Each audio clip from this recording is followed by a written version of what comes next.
on importance of precision medicine in resolving infections by Dr. Anirvan Chatterjee, co-founder and CEO of Haystack Analytics. Can we please have Dr. Chatterjee on stage for the presentation? Can we please have the presentation? Hi, good afternoon, everyone. I think it's going to be pretty straightforward to put you to sleep after the lunch. Also, since I have been attending this since morning, it just seems to be an extremely intimidating audience here of all the cancer conversations that I've been hearing, and it's an amazing work that you guys are doing. So congratulations on that. I'm waiting for the slides to come up actually.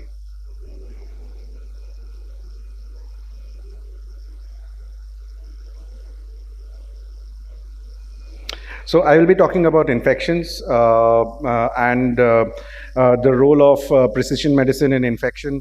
And I was trying to wrap my head around the conversations that have been happening since morning. The big difference between working in precision medicine in cancer and infection is for almost every case where we can enable a precision decision in case of infection, there is actually a therapy. That's the big difference that is there. Yet, globally, if we see sepsis as a condition is the largest causes the largest amount of death in the world, and it is quite surprising because the first antibiotic was introduced almost 100 years back, and even today people die of infections. And not just that, over the past 35 years, the number of new pathogens that the world has encountered and the number of new infections that we are seeing are tremendous, even by the estimates that people had initially thought. The bigger problem is antimicrobial resistance. Now, when we start talking about antimicrobial resistance, the cost to the economy, it's huge. But at the end of the day, what this all means is, I am going to talk about a topic where every death is avoidable. And that is what we are working on. The question that we keep asking ourselves is, how is it that we lose lives which could have been saved just by giving the right antibiotic? To put it in perspective, these are three cases of several that we have encountered. The first one here is a 60-year-old female, and she actually presented to the hospital, in fact, for chemotherapy. So she was surviving breast cancer. She had gone to the hospital for chemotherapy. When she went into the hospital, she contracted an infection. If you can imagine, this is a tertiary care center, and every test is available there for treating an infection. In fact, every test was subjected on her sample. She went in for a treatment of cancer, and the hospital was going to lose the patient for an infection.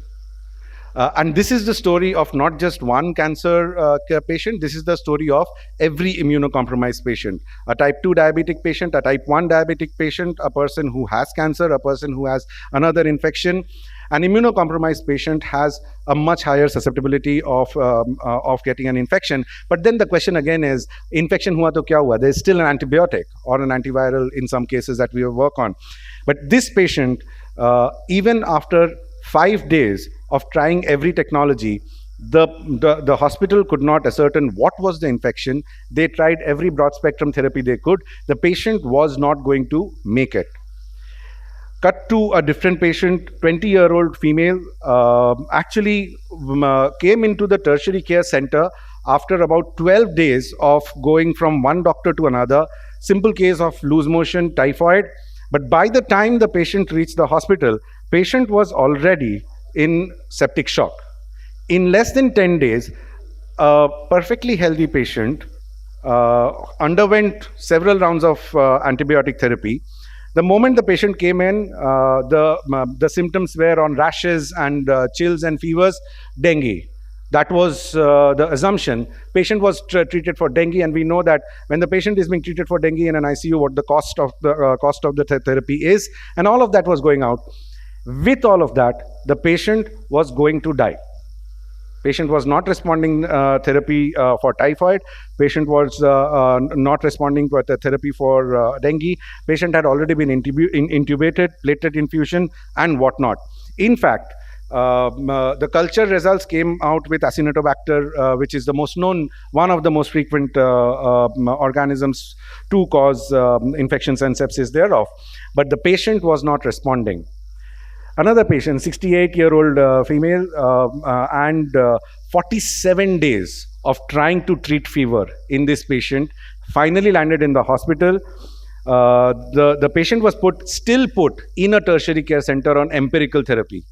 The doctor was still in the year 2024, when all of us are talking about precision medicine and companion diagnostics and next generation sequencing and which drug to be given at what stage. A simple infectious disease patient in a tertiary care center after 47 days was not responding to empirical therapy for all the antibiotics that one person could use. Patient had already gone into ARDS and sepsis. This is the world that we live in today. The best technologies are available. We have RT-PCR, we have automated cell culture, we have point of care testing. So this is the Vitec machine, that's the BioFire machine, that's a Gene Expert, that is Abbott, and I think RT-PCR is now common folklore. The fact is, more than 37% of infectious patients in the world in the first 5 days cannot be diagnosed with what the condition of the, what is the cause of the infection. And this is not India, this is in the world. Despite all of these machines, despite a 50-year-old science, despite the most well-known technologies, this is how we lose lives to every avoidable death. The solution exists again in genomics. Funnily enough, everything that we use in cancer genomics today first was done for viruses. The simplest reason is because the viral genomes are smaller, people could understand those genomes better. Every method, every phylogeny, every variant calling, everything in the world was done in genomics for viruses. It's also why the world reacted so well in SARS-CoV. This exists. For more than 20 years, as a researcher in Oxford, I was using this. This has been used for several times. Sanger sequencing was available. Next generation sequencing for diagnosis of septic patient. Diagnostic or next generation sequencing for sepsis. Integrated host microbe plasma and metagenomics for sepsis. Diagnosis of prospective cohort clinical in ill adults. All of that is available. The only problem is, all of this is now locked up. It is locked up in central laboratories. It is locked up in institutes, because currently the entire world is looking at NGS as the next go-to thing for oncology. When we are looking for oncology, while turnaround time is important for every clinical doctor, the turnaround time does not even come close to what is required for treating an infection. For treating an infection, we have hours and not days and weeks. And that is why all of these machines that we're talking about, all of the bioinformaticians that we are talking about, none of them put together can actually solve for infections, for the best known use of genomics in the world, for tuberculosis. Tuberculosis is a condition for which the first ever genomics test was rolled out nationally in NHS UK, anywhere in the world. Yet it is locked up because next generation sequencing is right now in central laboratories. Next generation sequencing is extremely high-end technology, and next generation sequencing requires the kind of analytics which cannot be done in the local microbiology that we are working on. And this is something that Haystack is working on. We are trying to reimagine genomics. We are trying to reimagine genomics in 3 parts. One, we want to make genomics applicable, because what we think is first required is, can a genomics report be read by a clinician and made sense of in 15 seconds? And in those 15 seconds, can the clinician take a decision on the medicine to give to the patient? It must be made applicable. If it is made applicable, can it be made accessible? So we are partnering with almost every national lab in India for the test that we are working on, and in that case, can we make it affordable? This is the genomics that Haystack Analytics sees and its partners in India are seeing today. We are using the Oxford Nanopore sequencer, we are using the Illumina sequencer, we are using every sequencer that is possible because we worked on software and we are able to handle error rates of certain platforms, we are able to handle throughputs of a certain platform in a completely automated platform, in a completely automated software. This is the brave new world that we think genomics is bringing in. We think by the time cancer and cancer research catches up to the full potential of genomics, more than 70% of infectious disease diagnostics will change into genomics. Every PCR will be changed by next generation sequencing by one step at a time. These are several of our installations. The impact of those three cases when we use next generation sequencing, the first case who came in for cancer, we were able to identify Candida albicans where BioFire did not, we did not identify, Vitec did not identify, RT-PCR did not identify, culture did not identify. We were able to identify Candida albicans, the beta-gal was positive, the patient was put on antifungal, the patient who was going to probably not make it in less than 24 hours went back healthy. The 20-year-old female in Patna, that patient who was being treated for dengue was actually detected using our test as Orencia susugamushi, which causes typhus fever, which is completely confounding with dengue symptoms. That patient would have been put on the most expensive ICU medication possible for an infection of dengue. All the patient required was one of the cheapest drug available in the world, that is doxycycline. With doxycycline, the patient actually went back just by detecting the right pathogen. The patient the patient who came in after 47 days, we were able to detect Elizabeth Kingia anopheles along with NDM. Elizabeth Kingia anopheles is actually a gram-negative bacteria. Because the doctor were suspecting a gram-negative infection, the gram-positive cover was taken off, but Elizabeth Kingia is actually a gram-negative which responds to gram-positive cover. All that patient required was gram-positive cover for NDM resistance, and we were able to save that patient and several such patients. This is the beauty of working with NGS in infection. We actually save patients every day. And we are actually modernizing clinical microbiology. The way we have been able to package this, what you saw is infection as a test.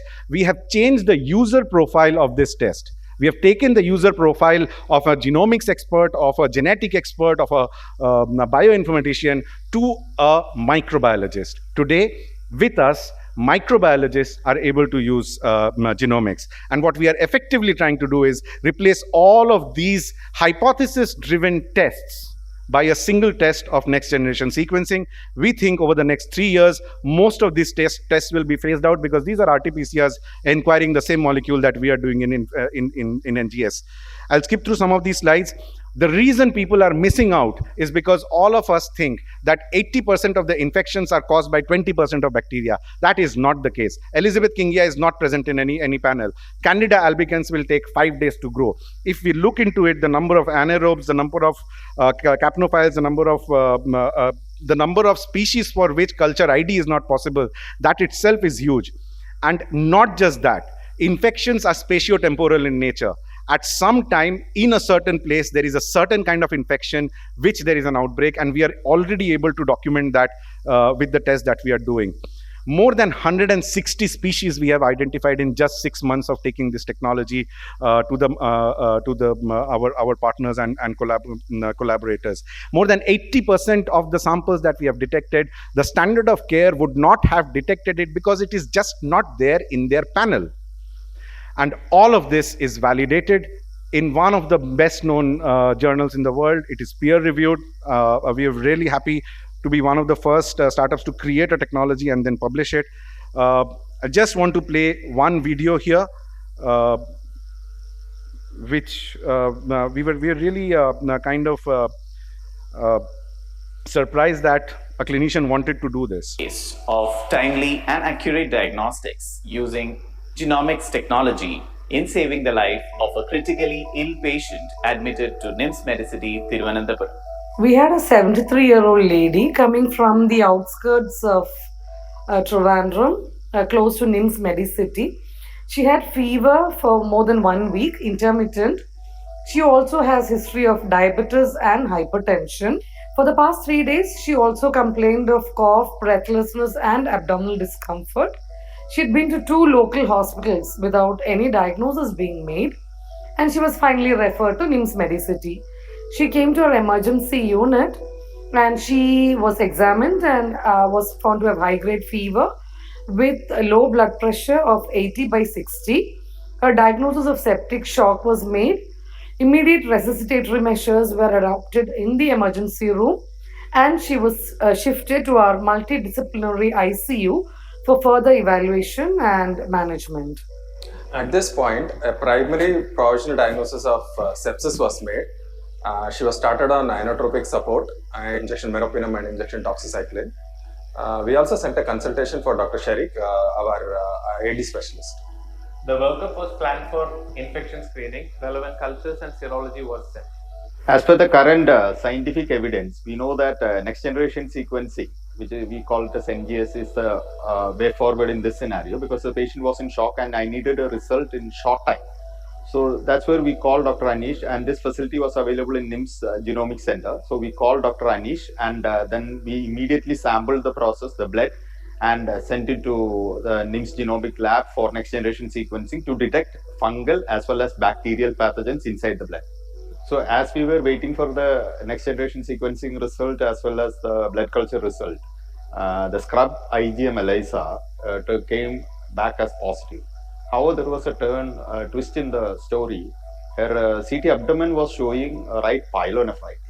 So it was really confusing for us whether it is scrub or whether it is the pyelonephritis which is the reason for the septic shock. Now the result of next generation sequencing is back. It showed Orientia Susugamoshi.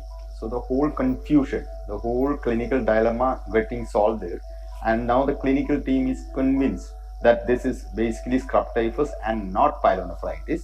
And we stopped all the unnecessary antibiotics and continued treatment with the scrub typhus.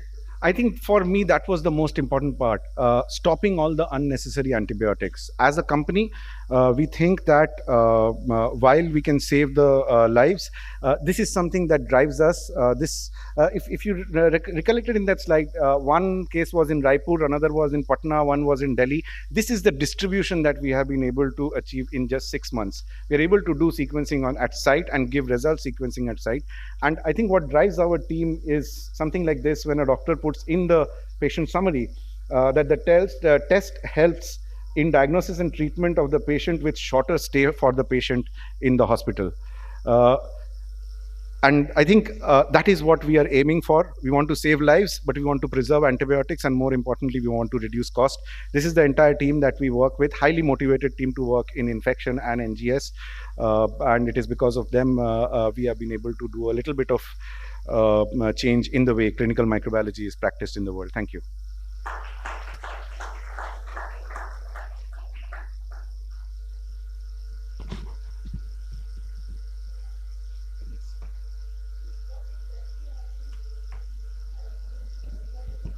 We are doing metagenomics.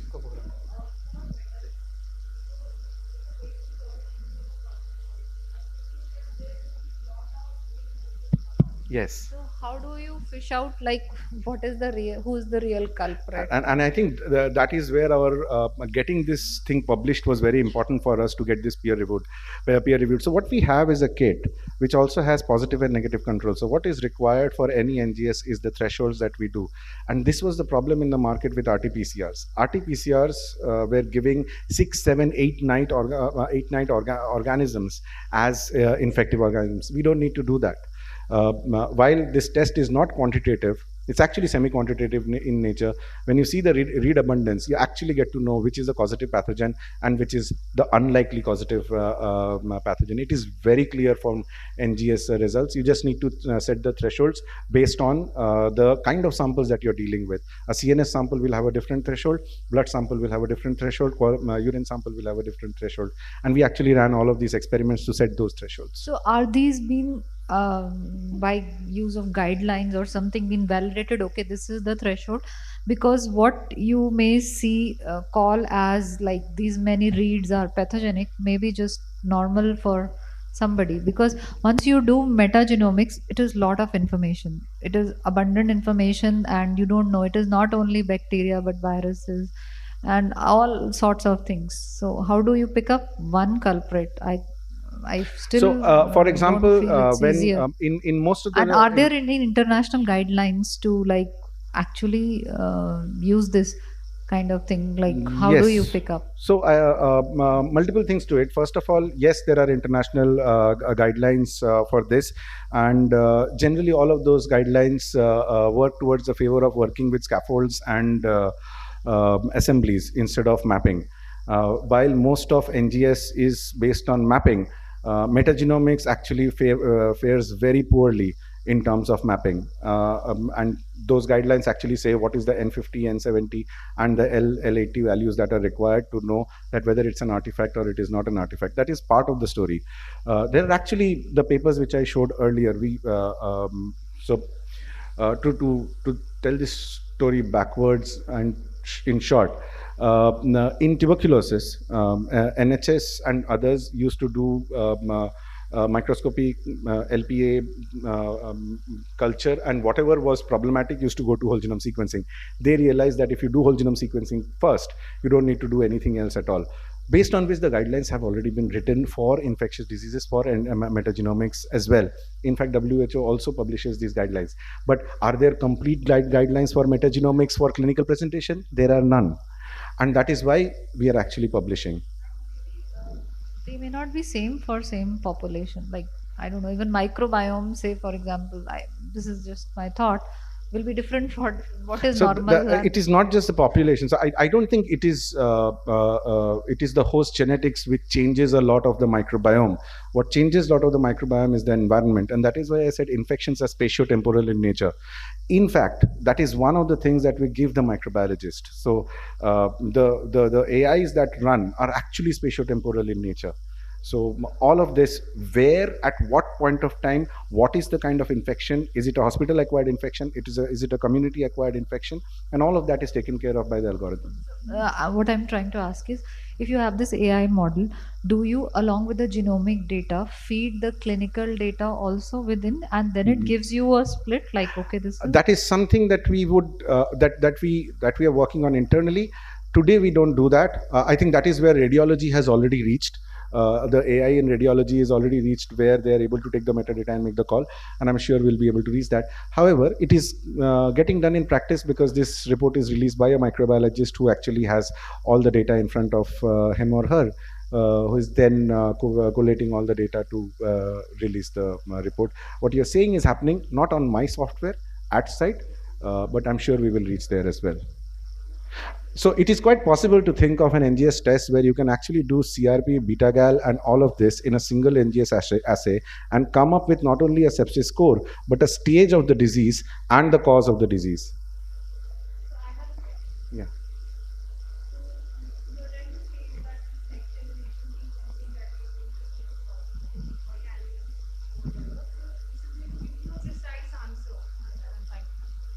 This is going to give you a precise answer that, for example, let's say that there's a case of a 60-year-old female, and she's a case of acute myeloid leukemia and has undergone treatment and received chemotherapy and now has been admitted with an infection, high-grade fever with neutropenia. And this, I'm already treating this patient. The culture shows Acinetobacter sepsis. Now, there can be a possibility where initially the patient might not show improvement, and suddenly if I get a next generation sequencing and that sequencing does not show presence of Acinetobacter while it shows presence of some other bacteria and along with fungus, like, wouldn't it be confusing? Or, I mean, how does it work? I still haven't it's actually pretty straightforward. Once you have found, okay, interestingly, whether you find Acinetobacter or something else or not, antibiotics is fed in any way. Sorry? Antibiotics are given in any way. We want to stop that.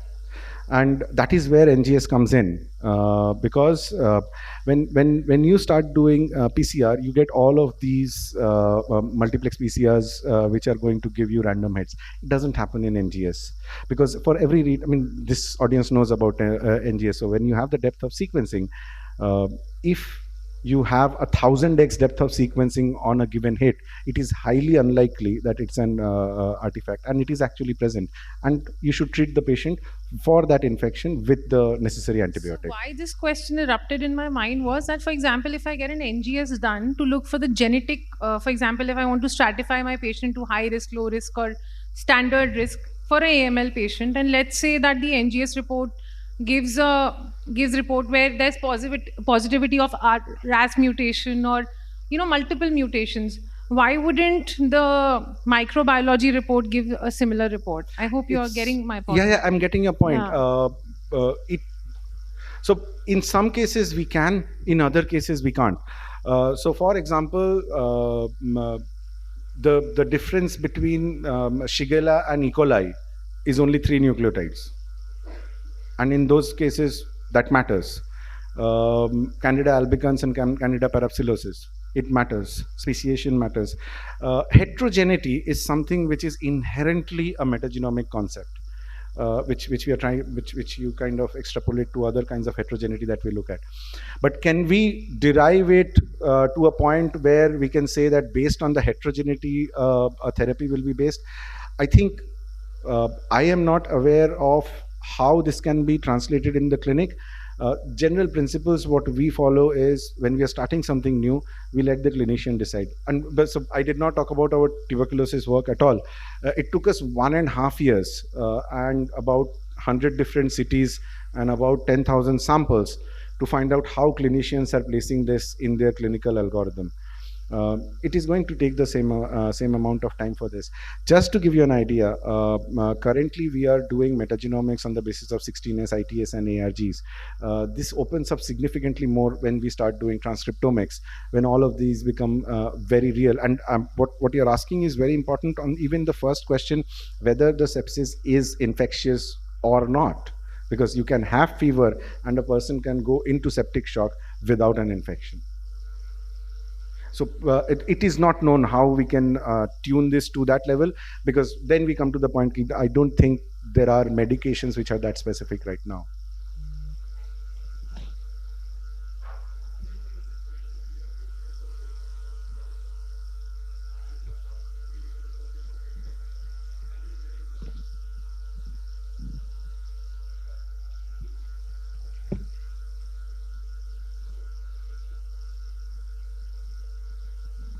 When you give the sample for, say, NGS, Astrobacter baumannii may not be picked up. Yes. Maybe what we are looking at is some fungal infection. Yes. So this can happen. Oh, it happens all the time. And it is particular. And in case, just Anirvan, 1 second. In cases of AML and all, these patients are already immunocompromised kind of a situation. So you can expect multiple pathogens also. It is not also, that there is transient bacteremia that happens. So you need not treat a transient bacteremia.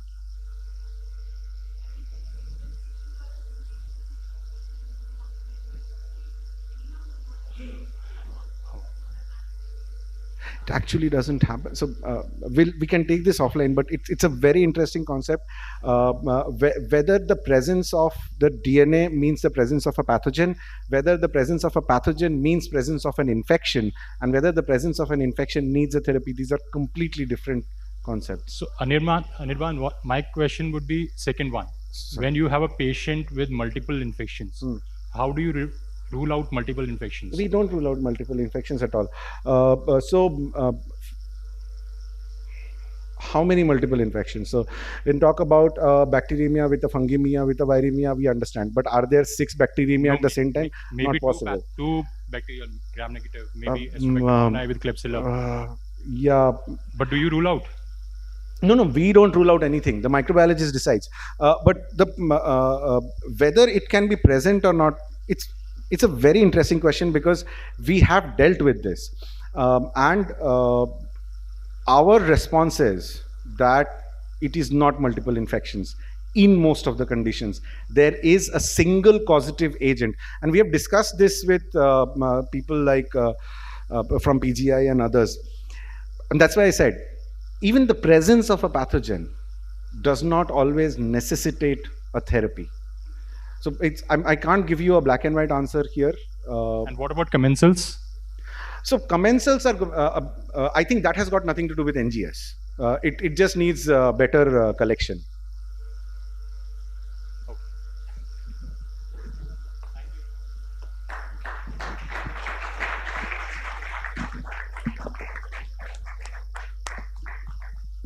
Thank you, Dr. Chatterjee, for that wonderful presentation. I'd like to, I'd request you to come on stage for felicitation. For felicitation, please. I'd like to invite Dr. Manisha Khurana to please felicitate Dr. Chatterjee.